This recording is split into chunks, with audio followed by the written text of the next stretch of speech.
ولیوں کا تعارف کرنا اور ان کی تاریخ پڑھنا ہمارا ایمان کا حصہ ہے۔ شیخ عبد القادر جیلانی ولایت کے سب سے اوپر مقام پر ہیں اور بزرگان دین میں آپ کا بہت بڑا نام ہے۔ تو سورہ فاتحہ کا خلاصہ ہے: یا اللہ، صرف تیری بندگی اور تجھ ہی سے مدد مانگتے ہیں۔ ایاک نعبد و ایاک نستعین۔ یا اللہ، صرف تیری بندگی اور تیرے آگے جھولی پھیلانی ہے۔ دنیا میں بھی اسی طرح مانگنی ہے اور آخرت بھی اسی طرح مانگنی ہے۔ آسمانی کتابوں کا خلاصہ یہ ایک جملہ ہے: ایاک نعبد و ایاک نستعین۔ اور بندگی صرف نماز نہیں بلکہ پوری زندگی اللہ کی چاہت میں گزارنا، ہر ضرورت میں اللہ تعالیٰ کے آگے ہاتھ پھیلانا، اور ایک دوسرے کی مدد کے لیے ہوتا ہے نا کہ لین دین کر لیتا ہے انسان، باہمی امداد جسے کہتے ہیں، وہ ایک الگ بات ہے۔ لیکن جہاں انسان بے بس ہو جاتا ہے، جہاں صرف اللہ کی مدد چاہیے ہوتی ہے، وہاں صرف اللہ ہی مدد کر سکتا ہے۔ اللہ اپنی ذات کو اللہ تعالیٰ نے اتنی خوبصورت انداز میں بیان کیا ہے سورہ فاتحہ میں: الحمدللہ رب العالمین۔ اور پھر ایاک نعبد و ایاک نستعین، تیری ہی بندگی کرتے ہیں اور تجھ ہی سے مدد مانگتے ہیں۔ تو استعانت صرف اللہ سے نماز کی عادت ڈال لیں، ہر حاجت میں مصلی پر آ جائیں، اور ایاک نعبد و ایاک نستعین، یہ جو اس کا مطلب ہے، تو ہر حاجت مصلی پہ اپنی اللہ تعالیٰ سے بیان کریں، اور ایاک نستعین کا مزہ آئے گا۔ اپنی حاجت نماز کے ذریعے اللہ کے سامنے رکھیں۔ اللہ تعالیٰ سننے والا ہے اور پوری کرتا ہے اللہ تعالیٰ تمام حاجتیں۔ ابو ہریرہ رضی اللہ تعالیٰ عنہ نے پوچھا: یا رسول اللہ، آپ نبی کب بنے تھے؟ ابو ہریرہ 40 سال کی عمر میں بنا۔ کتابی جواب تو یہ ہے: 40 سال 6 ہفتے اور 10 دن۔ لیکن میرے نبی صلی اللہ علیہ وآلہ وسلم کا جواب سنیں: ابو ہریرہ، ابھی آدم کا وجود بھی نہیں تھا اور میں نبی بن چکا تھا۔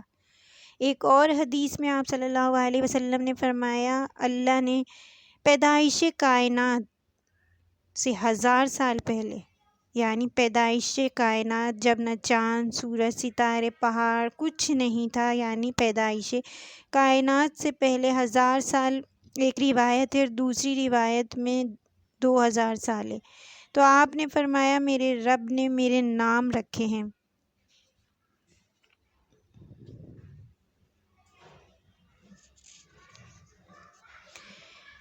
انا محمد و احمد والماہی والحاشر والآخر والفاتح والخاتم و ابو القاسم و طٰہٰ و یاسین۔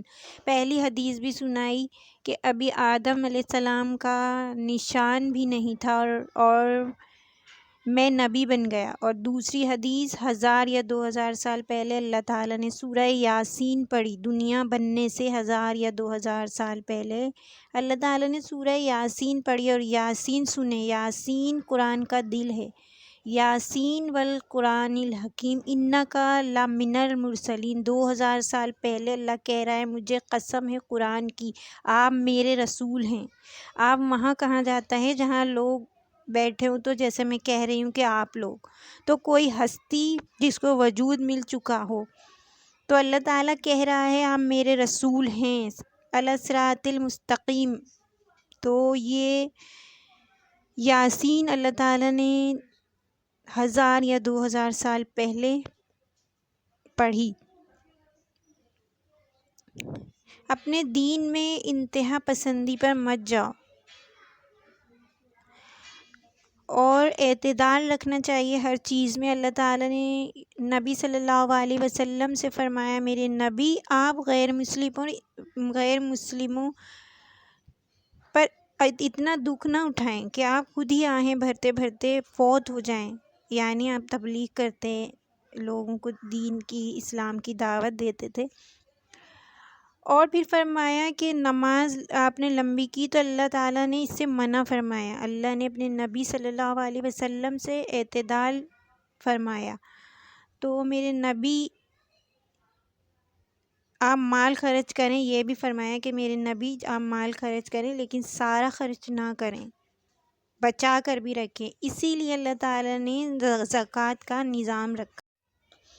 بغداد میں جب انتہائی پسماندگی کی صورتحال تھی تو کوئی کہتا نہ تھا کہ دوبارہ یہاں اسلام کی نہضت ہوگی، تو حضرت شیخ عبد القادر جیلانی رحمۃ اللہ علیہ نے اپنے حلقہ ذکر کے ذریعے لوگوں کے قلوب کی تطہیر کی اور اسلام کی تبلیغ کی۔ آپ کی مجلس میں 70,000 لوگوں کا مجمع ہوتا تھا۔ آپ نے جو دین کا فریضہ انجام دیا، اس وجہ سے محی الدین بھی کہا جاتا ہے آپ کو، اور دین کی مردہ قدروں کو آپ نے زندگی بخشی۔ تو بہت بڑا مقام ہے حضرت شیخ عبد القادر جیلانی رحمۃ اللہ علیہ کا۔